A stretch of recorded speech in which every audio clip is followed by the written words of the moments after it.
Hey guys, I just want to review the Q3 for a minute because we never got to do that because we didn't come back from spring break.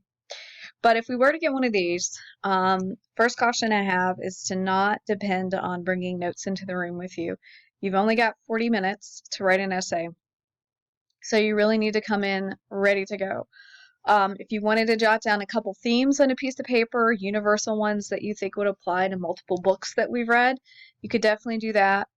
I wouldn't try to bring in like plot summary or anything like that because I think it'll just take you too long to read it rather than just depending on what you know. I do think you should probably go back and read a couple of the books, but moving on, I think the most key aspect to the Q3, as I've said in class several times, is making sure that you carefully annotate the prompt. So when you look at this one, just to refresh you on a couple things, I always said it's not okay to quote the quote.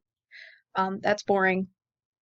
And just because Nepal says that he believed mischief starts because there's an ideal view of the world, that doesn't mean that's the only thing you can write about. So that's just a leaping off point, like a attention grabber to try to get you thinking about how an ideal view of the world could go wrong. So don't feel limited to that. So again, not every class period did this. So if your class did not do this, hit pause right now and annotate the prompt really fast. If your class did do this, if you need to reread it, I would hit pause and reread it and write down a couple things. So when you go ahead and read it, what you'll notice is it says to make sure that you choose a character, a singular character who has an ideal view of the world, and then write an essay in which you analyze the idealism and its positive or, circle the word, or negative consequence. So you could choose a character who just simply has a positive view of the world, and that would be Orlando, for example. I don't really think he has a negative view of the world. It sometimes does has negative consequences, but don't feel like you have to tie into that. And then it says, explain how the positive portrayal of this idealism illuminates the meaning of the work as a whole. So this one explicitly does ask you to write about the whole work and how that idealism reflects on the society outside of that individual. Sometimes the prompts don't directly ask that, but just because it doesn't ask that doesn't mean you should not do it. Now, moving on, you'll see that there's a list of works here. Don't bother reading it. It's wasting your time. Just choose one that you know well that would fit this task. And like I said, if your plan is to choose one from last year, please make sure that you reread that book. Don't try to write about something that you haven't read for months. And that would include something from our class. The reason you have those books all year is so that you can refer back to them. So the biggest concern that you guys have expressed to me or that I've heard from you is that you don't feel like you understand the border between assertion, support, and commentary. So what I want to do now is pull up some samples from the College Board and look at how those individual samples work to clarify that balance and to show you the explicit amount of detail that you need to get a higher level response. Now, the problem here is that some of you haven't read these books, but I think in a way that works in your favor because you can see that if the speaker gives you enough detail, it can actually help even you understand their point, even though you haven't read the book. And that's kind of your goal. You're not explaining the plot, but you're just citing enough evidence so that your argument seems proven to that individual. And if we go back to the idea that I told you, like a theme is always something that's arguable, that you could agree or disagree. And if you notice, I try to do that a lot in class. I try to give you guys ones that maybe not everybody bought into at first, to see how you feel about it. And I think that worked pretty well to show you what a theme is. So keeping that in mind, that someone could argue against you, that's why you need so much evidence. Now, this is sample TT. If you will take a second, hit pause, and read through this, I'd like for you to try to score it based on the 3 dimensions that we've been through. Okay, now that you've had a chance to look at it, I'd like to draw your attention to paragraph 2. Did you notice that when he or she begins talking about their abstraction, the idealism, they said that they would one day aid in the advance of humanity, but they never quite clarified exactly how that would be. They just jump into to arguing that the main character believes that certain people are better off dead. They never really clarify why that would be positive. So they're already starting to lose a little bit of the commentary points. And when you get down to the bottom, if you keep looking at the amount of detail that the character's given, you'll see that it starts to seem almost summary-esque, and there's very little analysis mixed in with it. And if we skip down to the 5th paragraph, um, the author of the novel illuminates the idealism of the characters in many ways, creating an idea in which actions need to be taken by those who are strong-willed and can stomach it. Action throughout the plot creates both doubt and hope for the character and his ideals. After committing the deed, the character's world shifted, believing he was chosen, to being a mere sheep. Once that realization set in, it was the moment where the character was able to demonstrate the true effects.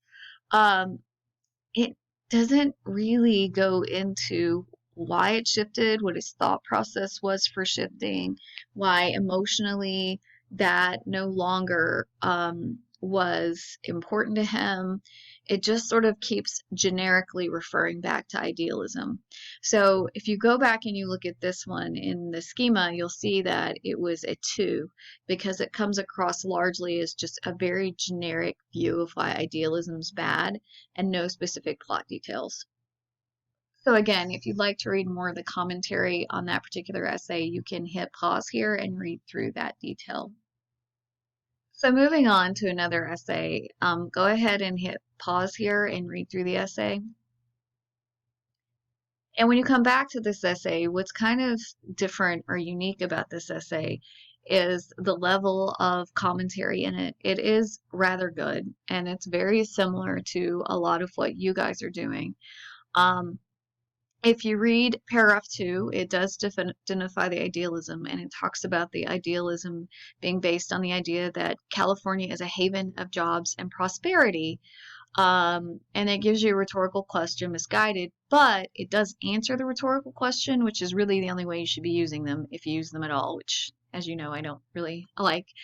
And if you look down, it's really interesting. It says their ideal view of California is what inspired their perseverance through breakdowns, unemployment, violence, discrimination, and death. Had they given up on their ideal view of California, they would have never have gotten jobs and the ability to better their family's prospects. By consistently hold that view, the Joads ensured that they will never give up on securing a better future, so dangerous in some cases, an ideal view of the world ensured their survival. Their idealism is not just a plot piece, it illuminates the meaning of the work as a whole, which I always hate when you guys write that, but by portraying the plight of migrant farmers during the Dust Bowl in the 1930s, he was writing a novel telling an individual stories, but that of the displaced migrant farmers. As you can see, this is a very sophisticated argument because it gets into how the criticism of society is layered into the novel, but it's still stuck at the 3 on the commentary level because of that list of things up there. They had breakdowns, unemployment, violence, discrimination, and death. There's no plot detail to support those assertions. If they had slowed down and explained those, when did they experience an episode of discrimination? How did they push through it? Whose death? Like, who died? What? Like, that's what you would need to get a 4. So let me show you a 4. If you would like to go ahead and reread any of these, please feel that you can go back on to College Board and see these. Here is, the breakdown of the ones that we've looked at just now. That was FF, which is a 131. So that was a very unique essay in that it got the thesis statement and the sophistication point, but in the commentary section it only got the 3. So you can see they did give you one in a minute that gets a 4, which is the M. We're probably not going to have time to look at that one in this little video because I'm limited to 15 minutes.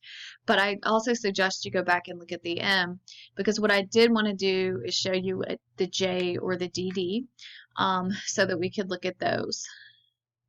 So I did decide to go ahead and show you this Lord of the Flies one because I know that a lot of you read that as freshmen. I would be very careful about using Lord of the Flies on this exam because typically they only score about a 4. But this student scored a 5 because of the amount of societal critique he put in it. And again, like I said, that's something College Board likes. If you look at the first paragraph, and immediately starts analyzing by saying Ralph holds an idealistic view of the world. It's dangerous, and while temporary success can be achieved, it ultimately leads to the destruction of government institutions and chaos. He encourages a reader to adopt a more realistic view of the world and recognize the inherent evil in all people. So you immediately get the recognition that a character is used by an author. You get the recognition that it's used to critique society as a whole, and you get a really clear universal thesis where it doesn't just say Ralph believes that people are inherently evil. It says all people are. So if you look at the second paragraph and you read through it, so hit pause right now and read through that paragraph. After you've read it, you can see how much specific detail he puts in it. Piggy and Ralph find a conch, and Ralph calls together the group. He instructs the group to build a signal fire. He instructs the kids to do this. And then if you keep looking down the essay, what you'll see is that he continues to show how Ralph's plot or how Ralph's realization comes about using really specific details. Like look at paragraph 4. It is only near the end of the novel when the worst consequences of Ralph's naivete are in broad display. At this point, Ralph has let virtually all the kids who've intended to run to join Jack, who promises to provide food to the kids and laughs at the prospects of maintaining a signal fire. Jack, who demonizes members of his government with physical violence, symbolically embodies a dictator, indicating that Ralph's idealistic direct democracy collapses with the will of the dictatorship. Furthermore, one of Jack's sadistic companions named Rogers rolls a boulder off a cliff, killing both Piggy, Ralph's best friend, and shattering a conch into a million pieces. The death of Piggy shows the demise of the good Piggy in the face of the evil Roger, while shattering the conch shows completely the dissolution of Ralph's democracy on the island. I mean, look at that level of detail. And I know some of you right now are asking, Ms. Rourke, my gosh, I'm never going to remember that detail. How would I remember that? You remember by studying your review sheets, and you remember most of all by writing, writing, writing, writing, and rereading. That's why we only read 4 to 5 books, because I was expecting that if I spent a lot of time on them, hopefully you would remember the details. And now that we maybe have a month before we can actually take this exam, it's going to require you guys going back and rereading at least 2 of the books that we did. You could definitely consider doing the As Are Watching God and writing about that. And if you'd like, we can do a class chat on that. But I do want to encourage you to please go back and take a highlighter with these essays and try to highlight where you see the assertion and the commentary. So I'll probably try to do another video on that tomorrow, and I will probably try to do the other Q2 that if you didn't do this one, you'll get a chance to look at the one that the other class period did. I hope this helped. I hope it wasn't too fast. Again, for some reason, every website seems to give me only a certain amount of time to do things. So have a good day. Plus, you don't want to listen to me more than this anyway, right? Okay, see you soon. Bye.